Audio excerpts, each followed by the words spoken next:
Seja bem-vindo a mais um vídeo do canal Fomos Testemunhas de Jeová.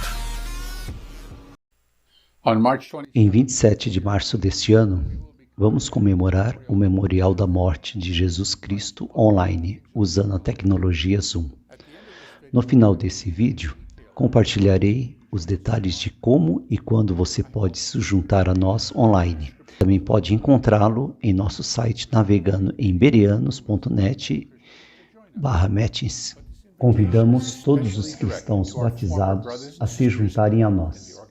Mas este convite é dirigido especialmente aos nossos ex-irmãos e irmãs da Organização das Testemunhas de Jeová, que perceberam ou estão começando a perceber a importância de participar dos emblemas que representam a carne e o sangue do nosso Redentor.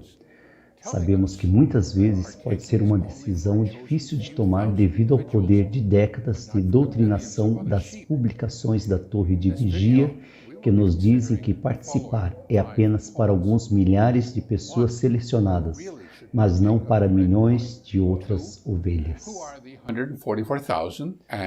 Neste vídeo, consideremos o seguinte. Primeiro, quem realmente deve comer o pão e o vinho? Segundo, quem são os 144.000 e a grande multidão de outras ovelhas? Terceiro, por que a maioria das testemunhas de Jeová não participa dos emblemas? Quarto, com que frequência devemos comemorar a morte do Senhor? Quinto, finalmente, como podemos ingressar no Memorial de 2021 online? Sobre a primeira pergunta, quem realmente deve participar do pão e do vinho? Começaremos lendo as palavras de Jesus em João. Usarei a Bíblia de referência da tradução do Novo Mundo ao longo desse vídeo. Não confio na precisão da versão de 2013. Eu sou o pão da vida. Seus ancestrais comeram maná no deserto e ainda assim morreram.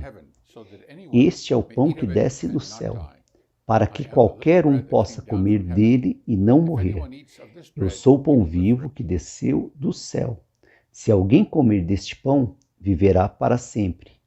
E de fato, o pão que darei é minha comida em favor da vida do mundo. João 6, do 48 a 51. Disto fica bem claro que, para viver para sempre, temos que comer o pão vivo, que é a carne que Jesus dá em nome do mundo.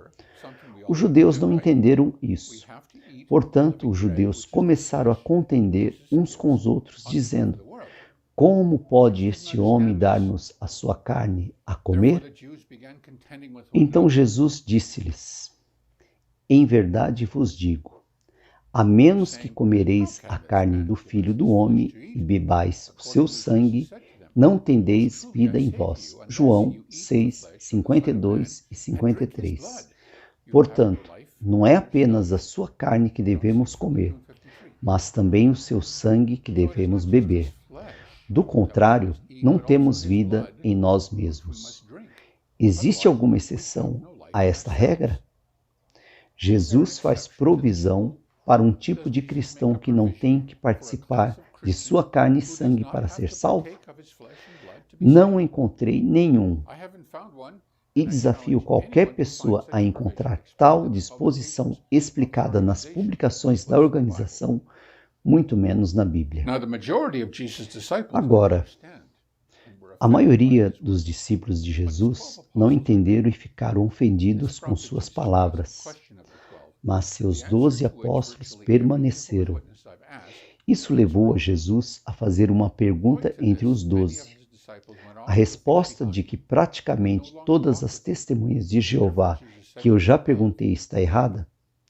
Por causa disso, muitos dos seus discípulos foram para as coisas atrás e não andaram mais com ele.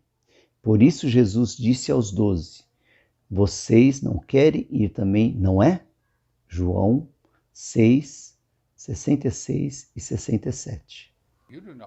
É muito seguro apostar que, Se você fizer essa pergunta a qualquer um dos seus amigos ou familiares testemunhas, eles dirão que a resposta de Pedro foi: para onde mais iremos, Senhor? No entanto, a verdadeira resposta era: Senhor, para quem iremos? Você tem ditos de vida eterna. João 6,68. Esta é uma distinção muito importante, porque significa que a salvação não vem de estar em algum lugar, como dentro de uma organização semelhante a uma arca, mas sim de estar com alguém, isto é, com Jesus. Embora os apóstolos não entendessem o significado de suas palavras, eles entenderam muito cedo quando ele instituiu a comemoração de sua morte usando os símbolos do pão e do vinho para representar sua carne e sangue. Ao comer o pão e o vinho, o cristão batizado representa simbolicamente sua aceitação da carne e do sangue que Jesus sacrificou por nós. Recusar-se a participar é rejeitar o que os símbolos representam e, portanto, rejeitar o dom gratuito da vida. Em nenhum lugar das Escrituras, Jesus fala de duas esperanças para os cristãos. Em nenhum lugar ele fala de uma esperança celestial para uma pequena minoria de cristãos e uma esperança terrena para a vasta maioria de seus discípulos. Jesus apenas menciona duas ressurreições. Não se maravilhe com isso, porque está chegando a hora em que todos aqueles que estão nos túmulos memoriais ouvirão sua voz e sairão. Aqueles que fizeram coisas boas para a ressurreição da vida, aqueles que praticaram coisas vis para uma ressurreição de julgamento. João 5, 28 e 29. Obviamente, a ressurreição para a vida corresponderia àqueles que participam da carne e do sangue de Jesus. Por quê? Como o próprio Jesus disse, a menos que participemos de sua carne e sangue, não temos vida em nós mesmos. A outra ressurreição, existem apenas duas, é para aqueles que praticavam coisas vis. Obviamente, essa não é uma esperança que está sendo estendida aos cristãos de quem se espera que pratiquem coisas boas. Agora, para abordar a segunda pergunta, quem são os 144.000 e a grande multidão de outras ovelhas? As testemunhas de Jeová são informadas de que apenas 144.000 têm a esperança celestial, enquanto o restante faz parte de uma grande multidão de outras ovelhas que serão declaradas justos para viver na terra como amigos de Deus. Isso é uma mentira. Em nenhum lugar da Bíblia os cristãos são descritos como amigos de Deus.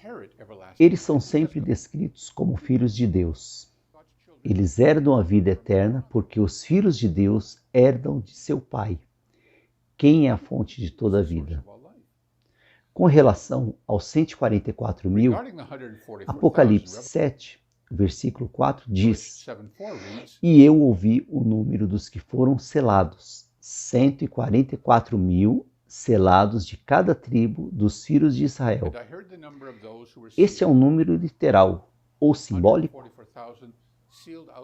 Se a consideremos como um literal, então devemos considerar cada um dos 12 números que são usados para adicionar esse número também como um literal. Não pode haver um número literal que seja a soma total de um grupo de números simbólicos. Isto não tem sentido.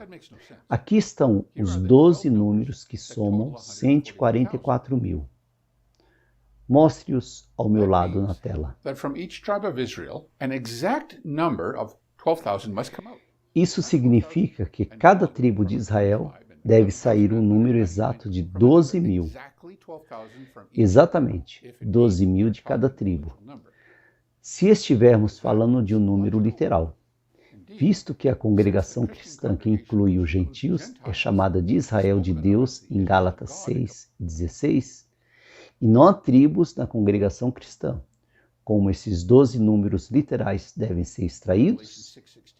De 12 tribos literais que não existem? Nas Escrituras, o número 12 e seus múltiplos se referem simbolicamente a um arranjo administrativo equilibrado e divinamente ordenado. 12 tribos, 24 divisões sacerdotais, 12 apóstolos e assim por diante. Agora observe que João não viu 144.000. Basta ouvir o número chamado. E ouvi o número dos selados, 144.000. Apocalipse 7, versículo 4. O que vê? Depois dessas coisas eu vi, e eis que uma grande multidão, que ninguém poderia contar, de todas as nações, tribos, povos e línguas, em pé diante do trono e do Cordeiro, vestida com longos mantos brancos, e havia ramos de palmeiras em suas mãos. Apocalipse 7, versículo 9.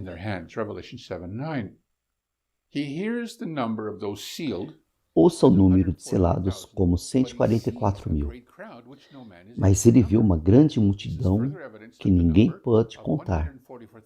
Esta é mais uma prova de que o número 144.000 é um símbolo de um grande grupo de pessoas no arranjo administrativo, equilibrado e divinamente ordenado por Deus. Esse seria o reino ou governo de nosso Senhor Jesus.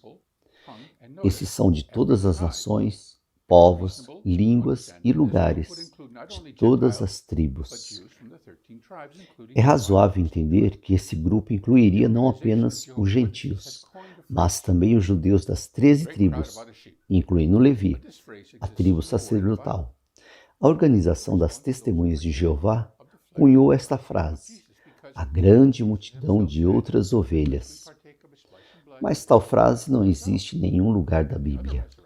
Eles querem que acreditemos que essa grande multidão não tem esperança celestial, mas eles são representados diante do trono de Deus e oferecendo serviço sagrado no lugar santíssimo, o santuário, em grego naos, onde Deus reside.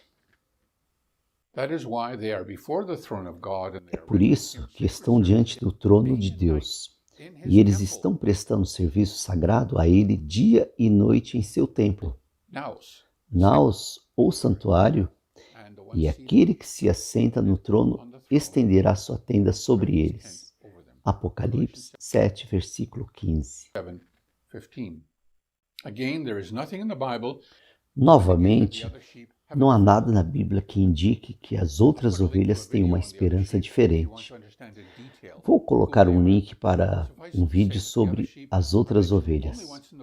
Se você quiser entender em detalhes quem são, basta dizer que as outras ovelhas são mencionadas apenas uma vez na Bíblia, em João 10, 16. Lá, Jesus estava diferenciando entre o rebanho ou rebanho que era a nação judaica com quem ele estava falando, e outras ovelhas que não eram da nação judaica. Esses eram os gentios que entrariam no rebanho de Deus 3 anos e meio após sua morte.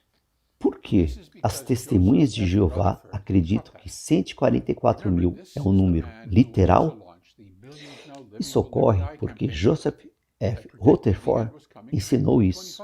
Este ensino foi totalmente desacreditado e para aqueles que desejam dedicar um tempo para estudar as evidências, eu irei postar um link para um artigo extenso demonstrando esse ponto na descrição deste vídeo. Novamente, basta dizer que Rutherford estava criando uma classe de clérigos e leigos.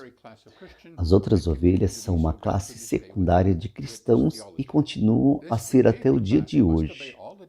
Essa classe secular deve obedecer a todos os ditames e mandamentos emitidos pela classe sacerdotal, a classe ungida, que constitui o corpo governante em sua direção. Agora, a terceira pergunta. Por que a maioria das testemunhas de Jeová não participam? Obviamente, se apenas 144.000 podem participar e 144.000 é um número literal, o que fazer com os milhões de testemunhas de Jeová que não fazem parte dos 144 mil? Esse raciocínio é a base sobre a qual o corpo governante faz com que milhões de testemunhas de Jeová desobedeçam a uma ordem direta de Jesus Cristo. Eles fazem esses cristãos sinceros acreditarem que não são dignos de participar. Não se trata de ser digno. Nenhum de nós é digno. Trata-se de ser obediente e, muito mais do que isso, de mostrar verdadeiro apreço pelo dom gratuito que nos é oferecido.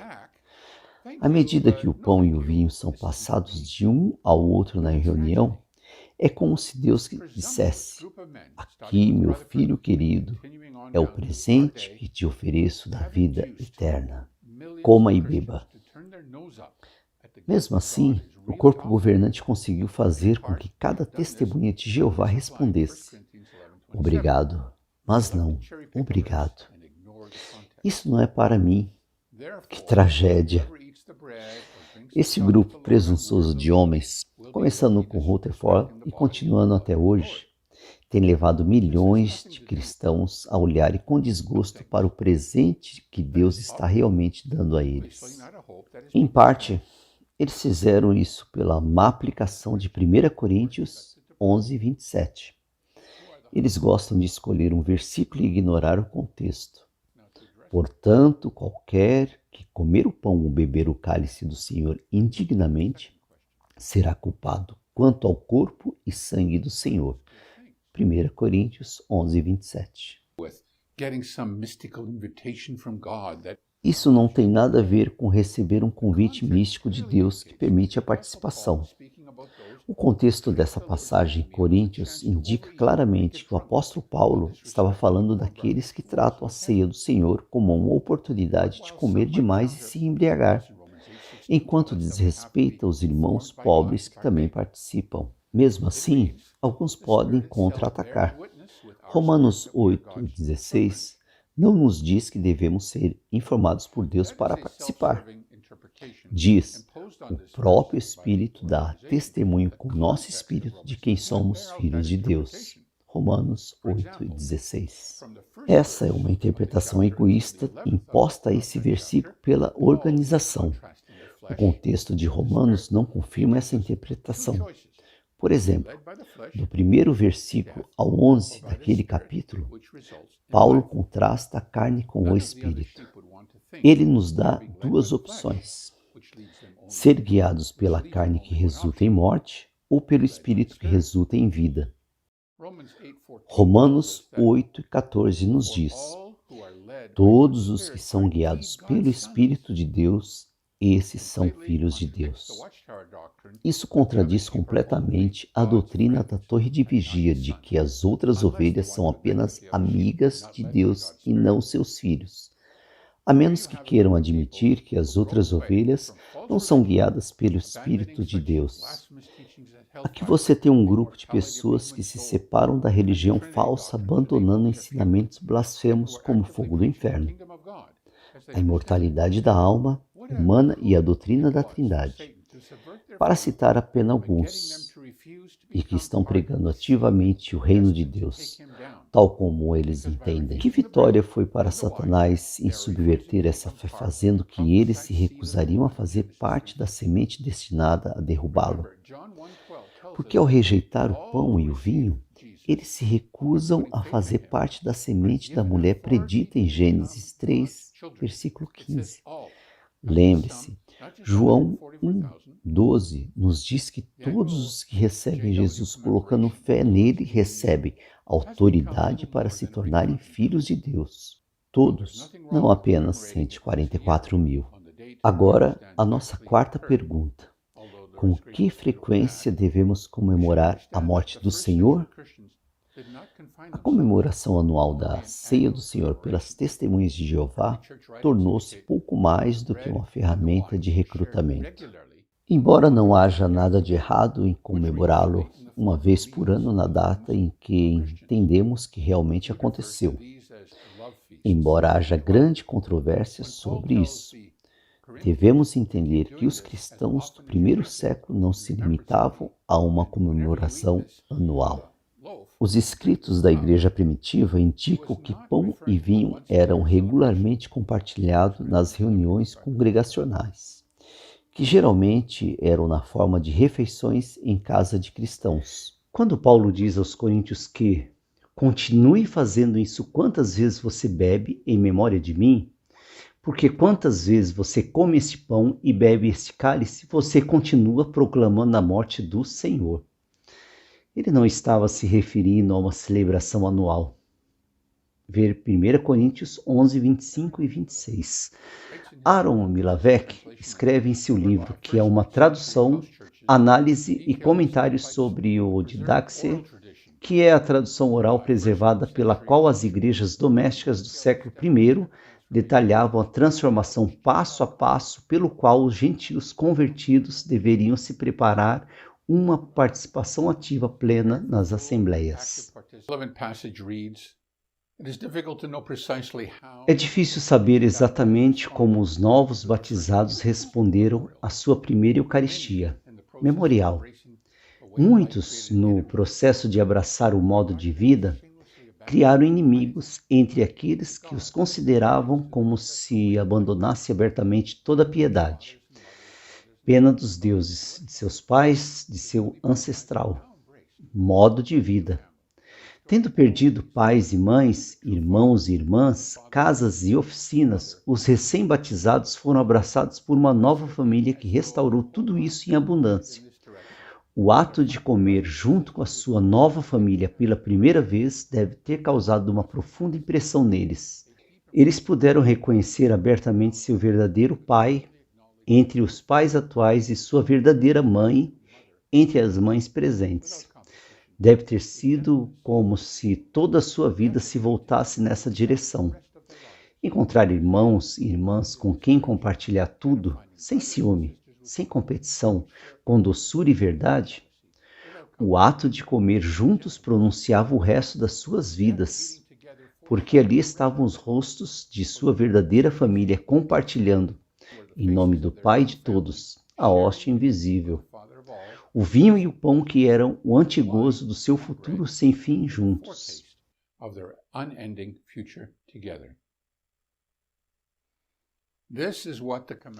Isso é o que deveria significar para nós a comemoração da morte de Cristo. Não um ritual árido, uma vez por ano, mas uma verdadeira partilha do amor cristão. Na verdade, uma festa de amor, nós o convidamos a se juntar a nós no dia 27 de março. Você vai querer um pouco de pão sem fermento e um pouco de vinho tinto à mão. Teremos 5 memoriais em momentos diferentes para corresponder aos diferentes fusos horários do mundo. 3 serão em inglês e 2 em espanhol. Aqui está a programação. Para obter informações sobre como vincular usando o Zoom, vá para a descrição deste vídeo ou verifique o calendário de reuniões em https://berions.net/meetings. Muito obrigado por estar conosco. Esperamos ver você no dia 27 de março. I hope you can join us.